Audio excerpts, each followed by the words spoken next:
Yop les gens, c'est Aquaneo. Bah écoutez, on se retrouve pour une toute nouvelle vidéo les gars. Donc épisode 4, conseils et astuces aux débutants. Donc voilà, on avait vu tout ce qui était décor, mise en eau, etc. On attendait donc le cycle, que le cycle se fasse. Petite parenthèse les gars, je voulais juste vous dire, donc concernant mes vidéos, les gars c'est vraiment des vidéos sans prétention. Bon moi je suis pas du tout youtubeur. Je compte pas du tout l'être.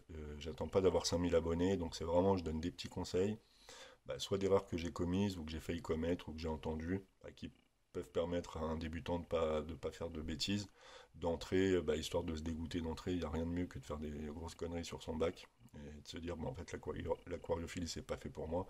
Alors que finalement, bon, c'est pas si compliqué une fois qu'on respecte les petites choses. Donc voilà, le but de mes vidéos, c'est uniquement ça, permettre à certains de ne pas commettre des erreurs. Ça me ferait super plaisir si c'était le cas. Voilà, parenthèse fermée.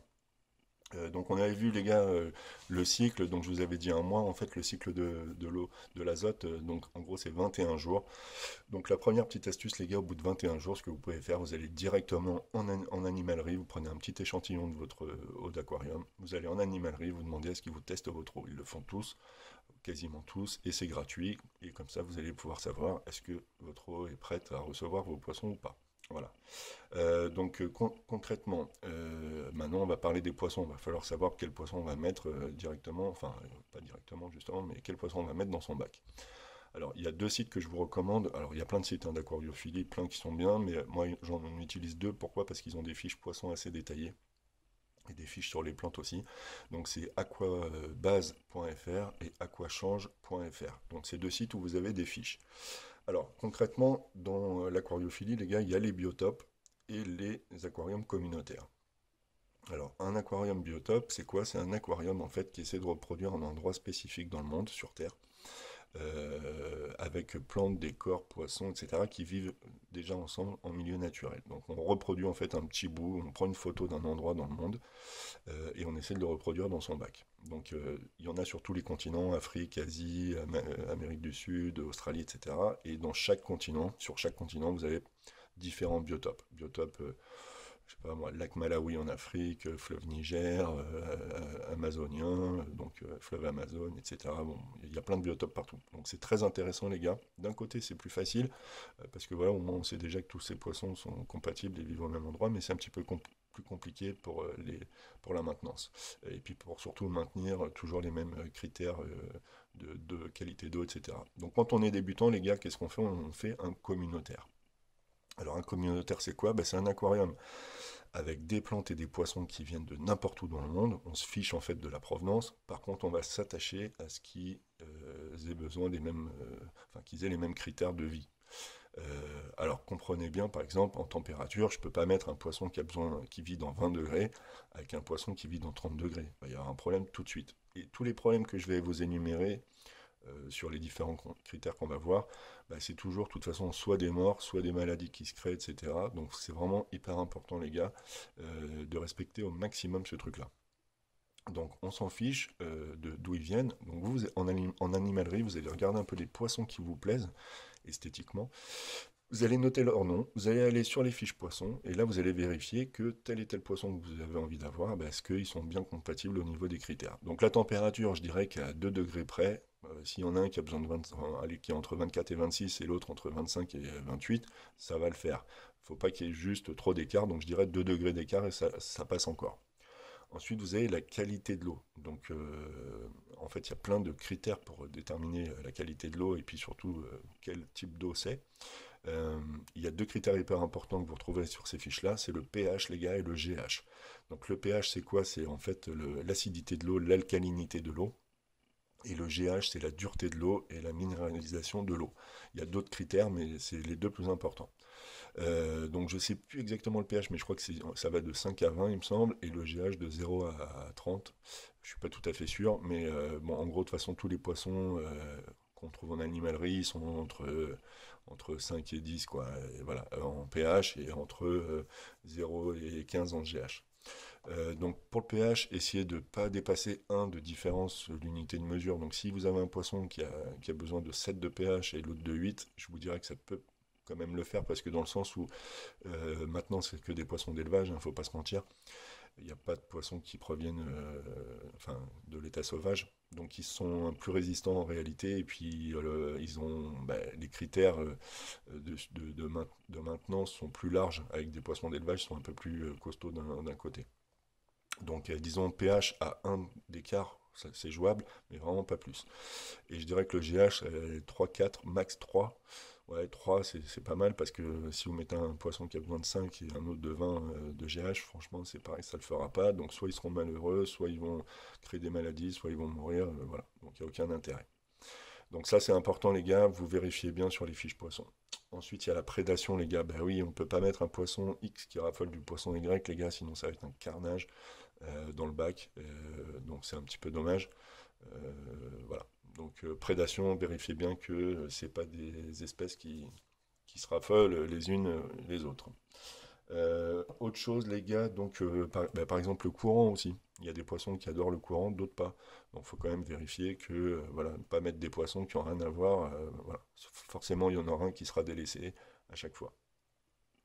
Vérifiez également s'ils sont grégaires. Donc grégaires, un poisson grégaire, c'est un poisson qui a besoin de vivre en groupe avec des semblables. Pareil sur les fiches poissons, vous verrez grégaire ou pas, à maintenir minimum 6, 8, 10, 15, voilà, ça dépend des espèces. Essayez de le respecter parce que c'est important, sinon votre poisson va être malheureux. Autre chose, les gars, je vous prends un exemple tout bête parce que j'ai vu un gars faire ça. Donc là, pour le coup, je n'ai pas commis l'erreur, mais il faut faire super attention. Par exemple, les corridora, on en met à peu près tous, pas tous, mais bon, c'est des petits poissons de fond qui sont grégaires. Le truc, c'est qu'en animalerie, des corridora, il y en a plein de sortes différentes. Donc le truc, quand vous prenez, par exemple, 6 corridora, les gars, vous prenez 6 corridora de la même espèce. Vous ne prenez pas un corridora X, un corridora Y, qui n'ont rien à voir en fait entre eux. Donc sinon, le problème sera le même. C'est comme si vous en aviez mis qu'un. Donc prenez bien la même espèce quand vous prenez des groupes. Voilà.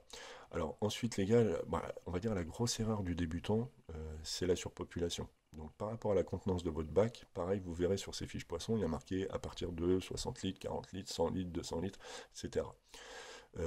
On a été impatient d'attendre, on veut mettre nos poissons, etc. Attention, la surpopulation, c'est ce qu'il y a de pire au départ, et c'est ce qui peut vous fucker votre aquarium en 2 secondes. Et donc concrètement, il y a un truc, une règle, genre 1 cm de poisson par litre d'eau. Moi je dirais plutôt 0,7 pour 1 litre d'eau, 0,7 cm de poisson. Donc si vous avez un 100 litres, vous pouvez mettre en gros 70 cm de poisson cumulé, hein, vous avez bien compris. Voilà. Alors pourquoi? Parce que la surpopulation, en fait, comme nous, les poissons, ils créent des déchets naturels. Et si vous êtes en surpopulation, en réalité, il va y avoir trop de déchets dans votre bac, ce qui va faire que votre eau, elle ne sera pas du tout stabilisée. Les paramètres vont faire que changer tout le temps. Donc c'est pareil, ça va créer des maladies. Et en fait, vous allez d'entrée galérer à enlever les poissons morts, à avoir des poissons dépérir. Donc il n'y a aucun intérêt, les gars. Faites attention, on peut toujours rajouter des poissons, par contre en enlever c'est galère et puis surtout parfois c'est trop tard. Et des fois votre bac il est déjà mort et donc voilà, faut quand même vraiment faire attention à ça. Et la deuxième grosse erreur les gars, donc c'est une fois que vous allez prendre vos poissons, vous avez déterminé vos 4 espèces par exemple que vous allez mettre dans votre aquarium, faut les espacer les gars, c'est le mieux, vous prenez 15 jours, 3 semaines entre l'introduction d'une espèce et d'une autre. Donc le premier coup vous allez à l'animalerie, vous mettez votre espèce, je vais vous expliquer comment pour l'introduction. Vous attendez 15 jours, 3 semaines, vous allez chercher votre deuxième espèce et ainsi de suite. Pourquoi? Parce que c'est pareil, si vous mettez tous vos poissons, même s'il n'y a pas une surpop, si vous mettez tous vos poissons le même jour, en fait, les paramètres de votre eau vont changer tout de suite et ça peut d'entrée créer des problèmes.